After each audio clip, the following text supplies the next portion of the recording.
Queridos irmãos, boa noite. Que a graça e a paz do nosso Senhor estejam com todos.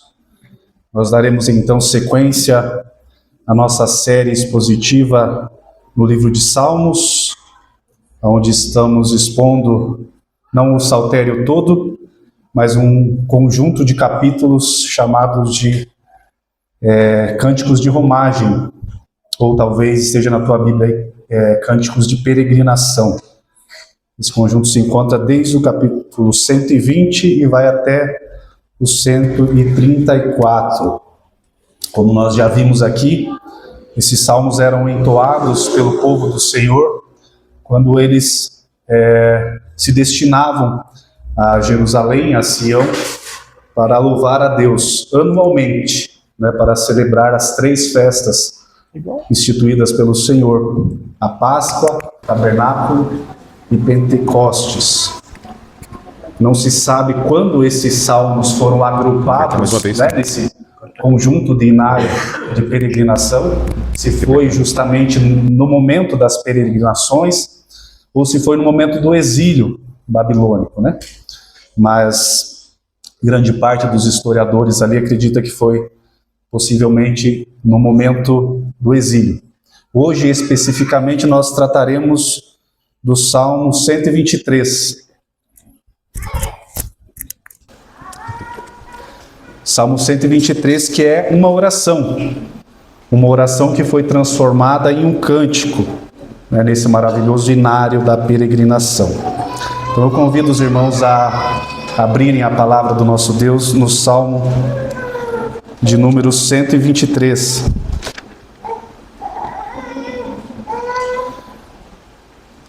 Nos diz assim a palavra do nosso Deus: A ti levanto os meus olhos, a ti que ocupas o teu trono nos céus.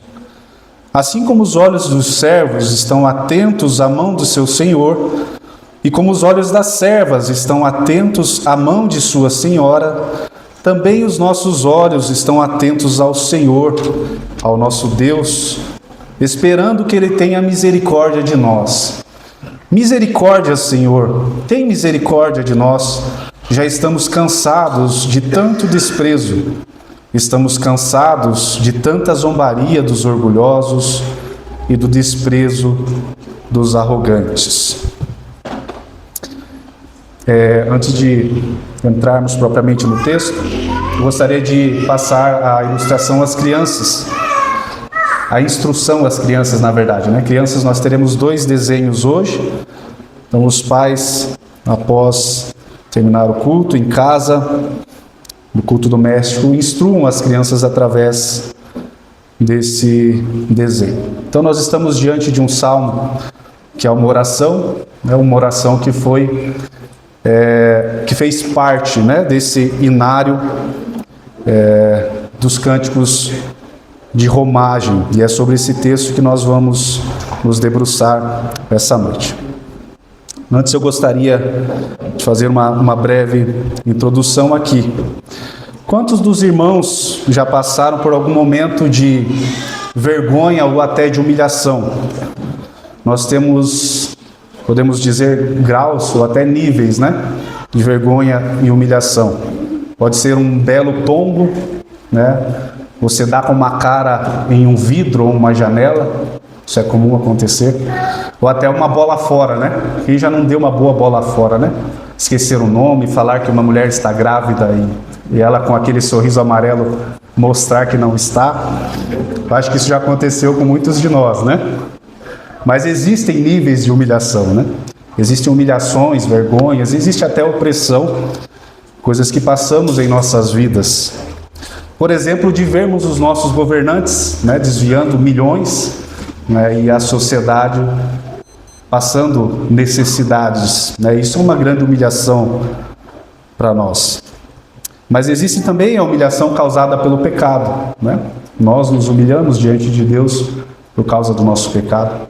Existe a humilhação que causamos ao nosso próximo por causa do pecado também, E muitas vezes que grande humilhação o nosso próximo sofre por conta do nosso pecado. Existe a humilhação do nosso eu, quando estamos passando por momentos difíceis, né, momentos de provas, momentos de doenças, dificuldades financeiras, muitas vezes o nosso eu, nosso ego, nosso orgulho, a nossa pessoa é humilhada diante de Deus.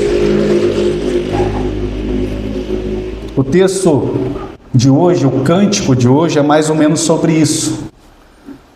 É o povo de Israel passando por uma grande humilhação, por uma grande opressão e clamando por misericórdia diante de Deus. E é nesse texto que nós buscaremos hoje algumas verdades bíblicas que nos orientarão como passar por esses momentos tão presentes na vida do cristão, essas dificuldades, e tentar, fazer como eles fizeram aqui, transformar essas dificuldades em adoração ao nosso Deus.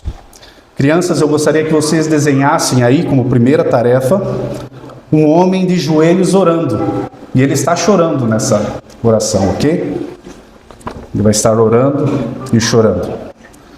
Nosso texto se inicia então dizendo que o salmista levanta os olhos, assim como nós já vimos no Salmo 121, mais uma vez o salmista eleva os seus olhos a Deus. Isso é muito significativo diante do contexto do nosso texto. O salmista poderia estar olhando para baixo em sinal de desespero, ele podia estar olhando para a sua mão direita ou para a sua mão esquerda em sinal de uma autossuficiência. Ele podia estar olhando ao lado, buscando alguma outra pessoa, mas ele está olhando para cima, buscando uma dependência naquele que realmente pode ajudar, de onde pode vir o verdadeiro socorro. E também, esse olhar para cima é muito significativo, durante o Salmo de Romagem, porque fisicamente o povo de Israel se dirigia para cima, ao monte de Sião, Então isso representa uma sintonia muito grande com o que acontecia presencialmente nesse momento. Mas esse olhar elevado do salmista, para Deus, significa que ele tem ciência que o socorro dele vem do alto. E ele fala aqui que a ti eleva os meus olhos, a ti que ocupas o teu trono nos céus.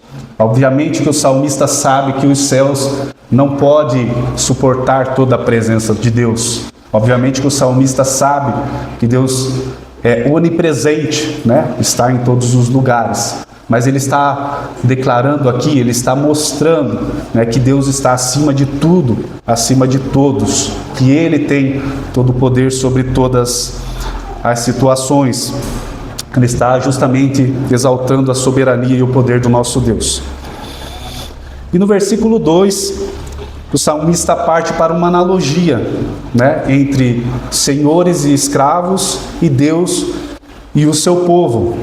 Essa analogia diz assim: assim como os olhos dos servos estão atentos à mão do seu senhor, e como os olhos das servas estão atentos às mãos das suas senhoras, também os nossos olhos estão atentos ao Senhor, ao nosso Deus, esperando que Ele tenha misericórdia de nós. Mais uma vez, nós falamos aqui sobre escravidão. É importante lembrar que nesse tempo a escravatura era algo muito presente nesse contexto. Então era muito fácil para o povo de Deus que estava em caminho à adoração entender o que é uma relação de senhor e de escravo. Quando está usando a palavra servos, aqui nós podemos tranquilamente substituir por escravos. Então é um contexto muito fácil para eles assimilarem essas verdades. Mas por que o salmista está usando essa figura aqui, do olhar fito sobre a mão do seu senhor e sobre a mão da sua senhora? O que ele está querendo nos dizer com isso, Segundo os comentários da Bíblia de Genebra, um escravo tinha pelo menos 3 motivos para estar atentos aos movimentos dos seus senhores. O primeiro deles, para reconhecer as ordens não verbais. O segundo motivo, para estar atento a castigos não esperados. E o terceiro motivo, para ver ou receber gestos de bondade, misericórdia e provisão. E é justamente por esse terceiro motivo que os israelitas estão atentos aqui à mão do Senhor. É sobre esse ponto que o salmista está falando. Os israelitas estavam atentos por misericórdia. E nós podemos ver isso seguindo no versículo de número 3, que diz: misericórdia, Senhor, tem misericórdia de nós. Já estamos cansados de tanto desprezo. É muito significante quando na palavra de Deus há repetições da mesma palavra, né? É uma entonação de algo muito sério, né? Misericórdia, Senhor, tem misericórdia de nós. Aliás, o versículo 2 já termina a misericórdia de nós. Por 3 vezes o salmista está falando isso e dizendo que eles já estão cansados de tanto desprezo. Em outras palavras, está sendo dito aqui: misericórdia, Senhor, tem misericórdia de nós, não dá mais, não suportamos mais, chegamos ao nosso limite. Mas que necessidade era essa? Que desprezo era esse? Por que o salmista está rogando de forma tão ardente por um auxílio divino? Qual que era o motivo deles estarem tão aflitos desse jeito? Há uma boa parte, dos estudiosos e historiadores que acreditam que esse salmo, como eu já disse, foi escrito durante o exílio babilônico, sendo provavelmente uma vivência atual deles, quando estavam realmente no exílio, ou uma lembrança muito recente do ocorrido. Lembram quando o pastor expôs o Salmo 121, ele falou de algumas dificuldades que o povo tinha na caminhada durante a peregrinação. Haviam dificuldades como salteadores, o terreno era difícil, era rochoso, escorregadio. Havia as dificuldades climáticas, um calor intenso durante o dia, um frio durante a noite. Havia animais ferozes, dentre outras as coisas. Nesse texto aqui já é diferente, O salmista parece lamentar de algo mais duradouro, mais contínuo, algo realmente opressor, que eles estão vivendo ou recém viveram. E fica mais claro de pensarmos assim quando a gente vai para o versículo 4, porque ele fala: estamos cansados de tanta zombaria dos orgulhosos e do desprezo dos arrogantes. Na versão corrigida e fiel, que adotaremos no próximo ano, a palavra orgulhosos aí é daqueles que estão à sua própria vontade. Ficaria assim: estamos cansados de tanta zombaria daqueles que estão à sua própria vontade e do desprezo dos arrogantes. Para termos uma pequena ideia do desprezo dos orgulhosos mencionados aqui, eu gostaria que os irmãos abrissem aí no Salmo 137, um pouquinho à frente. Nele nós poderemos ver, no versículo de 1 a 3, uma pequena amostra dessa zombaria, dos orgulhosos e do desprezo que o salmista menciona aqui. Nós temos muitos outros relatos bíblicos sobre isso. Livro de Neemias, outros salmos, o livro de Lamentações, que foi escrito justamente nesse contexto. Mas eu gostaria que a gente lesse o 137, de 1 a 3, que nos diz assim: junto aos rios da Babilônia, nós nos sentávamos e choramos com saudade de Sião. Ali, nos salgueiros, penduramos as nossas harpas. Ali, os nossos captores pediam-nos canções. Os nossos opressores exigiam canções alegres, dizendo: cantem para nós umas das suas canções de Sião. Percebam que os captores aqui, os babilônicos, mesmo sabendo que eles mesmos haviam destruído Sião, haviam destruído a cidade de Jerusalém, pediam para os israelitas cantarem canções sobre Sião e sobre Jerusalém. E pediam para que eles cantassem alegres, com expressão de alegres, justamente para ser motivo de zombaria. Isso que vocês estão cantando, a gente destruiu. Esse cântico alegre que vocês têm é sem possibilidades, a gente acabou com tudo. E eles ficavam rindo, zombando do povo de Deus, pedindo para eles cantarem músicas alegres. Esse é só uma pequena amostra, né, da opressão e da zombaria que o povo de Deus está sofrendo aqui, ou sofreu recentemente nas mãos dos seus opressores. Então é nesse contexto que o salmista escreve essa oração, que posteriormente vira esse cântico, né, incluso nesse inário do cântico da peregrinação. E o texto se encerra assim, né, sem uma resposta a essa oração, a esse clamor. Um cântico que parece ficar com a letra um pouco incompleta, né? Não tem a resposta a essa oração. Mas essa ausência de uma resposta imediata é que prepara o caminho para entendermos que a resposta definitiva da humilhação do povo de Deus viria em Cristo, no tempo certo, da forma plena e suficiente. Ao cantar esse salmo, nessa época, o povo de Deus não sabia que esse sofrimento apontava para Cristo, mas nós hoje sabemos. Segundo desenho as crianças nesse momento, crianças, desenhem os irmãos da igreja, você pode desenhar os nossos irmãos aqui mesmo, se vocês quiserem, cantando uma música triste, e todos com expressões de tristes também. Queridos, então essa era a música que estava sendo entoada aqui. O povo de Deus dizendo: Senhor, estamos desesperadamente atentos ao seu agir, ao seu socorro, à sua misericórdia, pois está pesado demais.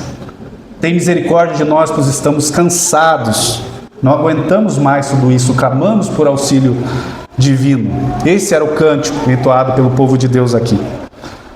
Talvez uma lembrança de que eles dependiam totalmente de Deus, independente de cantarem músicas alegres ou tristes. Isso não os impediria de caminhar em rumo à adoração. O povo aqui não estava esperando a dor passar, a luta passar, mas eles caminhavam segundo a presença de Deus, mesmo lembrando de momentos difíceis. Nós podemos tirar muitas lições valiosas desse pequeno texto, desses 4 capítulos aqui. Eu gostaria da atenção dos irmãos para que nós pensássemos sobre algumas aplicações, trouxéssemos para a nossa realidade e que com essa atenção possamos tentar guardar essas verdades bíblicas em nossa vida. Queridos, a primeira aplicação que extraímos desse texto é que nós precisamos estar atentos aos comandos do nosso Senhor. Um escravo desatento, um escravo desligado, ele sofria graves consequências, provavelmente, né? Um escravo que não conhecia a forma de agir do seu senhor, um escravo que não conhecia o comando, as expressões verbais e não verbais do seu senhor, provavelmente ele irritaria e enfureceria esse senhor. Diferente desses escravos nessa época, nós temos aqui em nossas mãos um descritivo de como age o nosso Senhor. Um manual com os seus comandos, com as suas ordens, com as suas leis, o que ele abomina, o que lhe agrada, tudo está contido aqui para nós estudarmos e conhecermos o nosso Senhor. E isso deve ser para nós um motivo de grande alegria, não é verdade? Ter essa ferramenta em nossas mãos deve ser um motivo de gozo e de prazer para todos nós. Deus nos deixou a sua palavra inerrante, viva, abundante, suficiente para tudo o que a gente precisa em nossa vida de santidade. Tudo está que é indicado para andarmos segundo Cristo, está escrito aqui. A mensagem do Evangelho, a promessa, a vinda do Cordeiro, a ressurreição, tudo isso está aqui ao nosso dispor.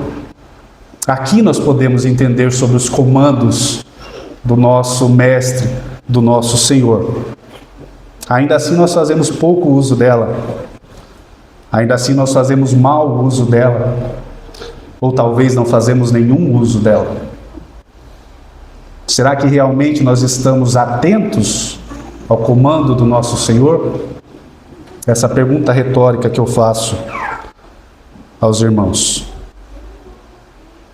Eu espero que todos aqui sejam atentos e com os olhos fitos nos comandos do nosso Deus.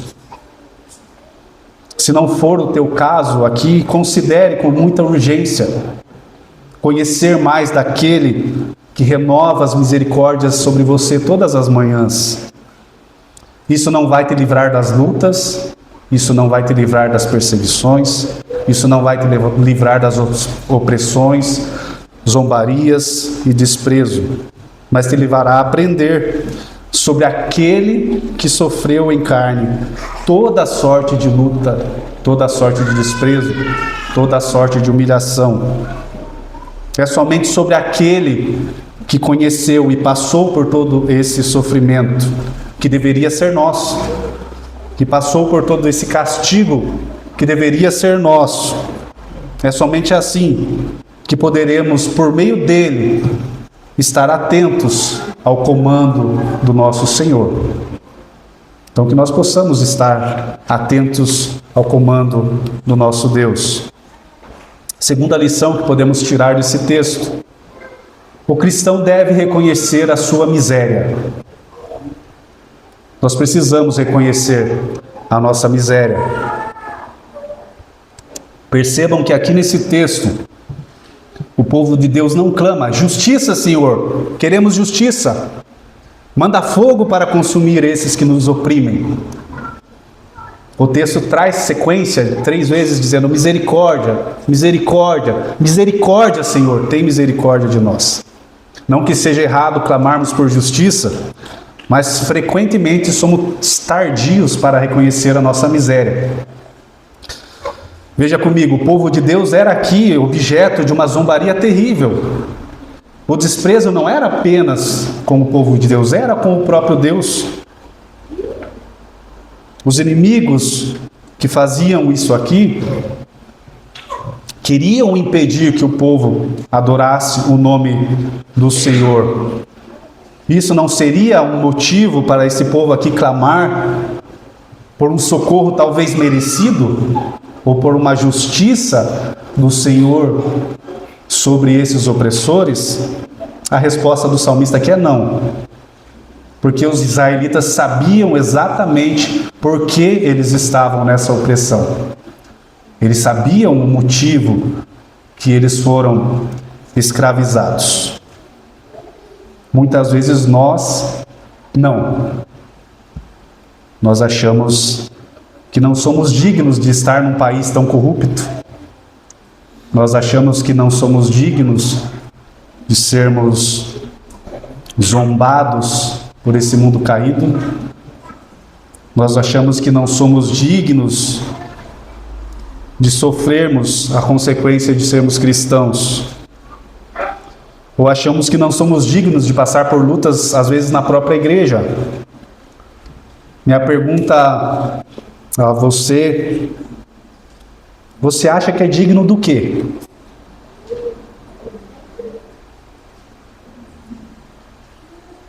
É preciso um reconhecimento da nossa miséria.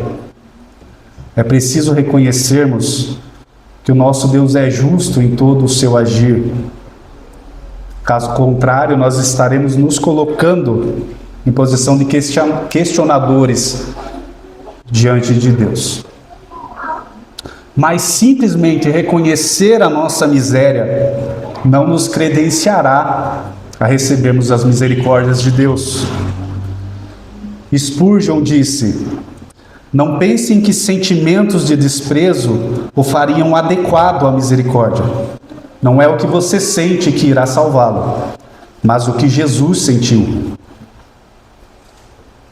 É preciso a ciência da nossa miséria, humilhação, zombaria, mas também é preciso nós termos a certeza que o castigo, miséria e zombaria foram assumidos por Cristo na cruz.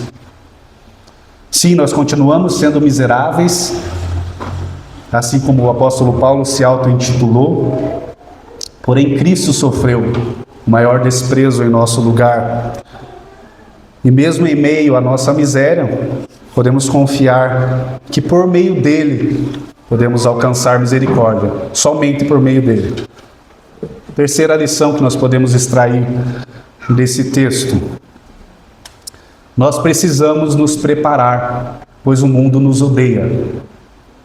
Precisamos nos preparar por esse mundo, porque esse mundo nos odeia. Certamente nós já sofremos,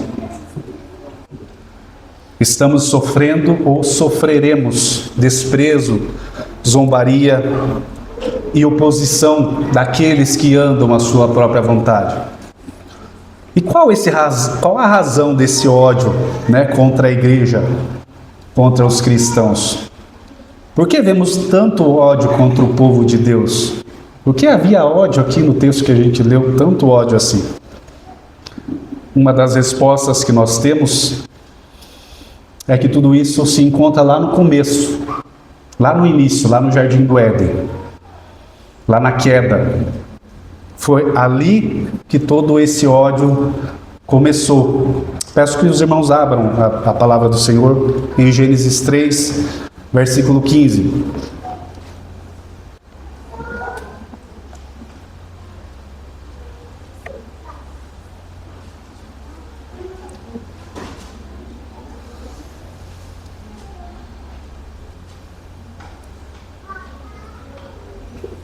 Aqui nós temos a continuidade da sentença de Deus à serpente.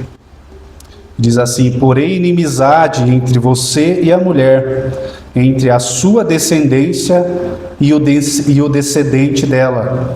Esse lhe ferirá a cabeça e você lhe ferirá o calcanhar. E aqui que está o ponto crucial de onde veio a nossa inimizade.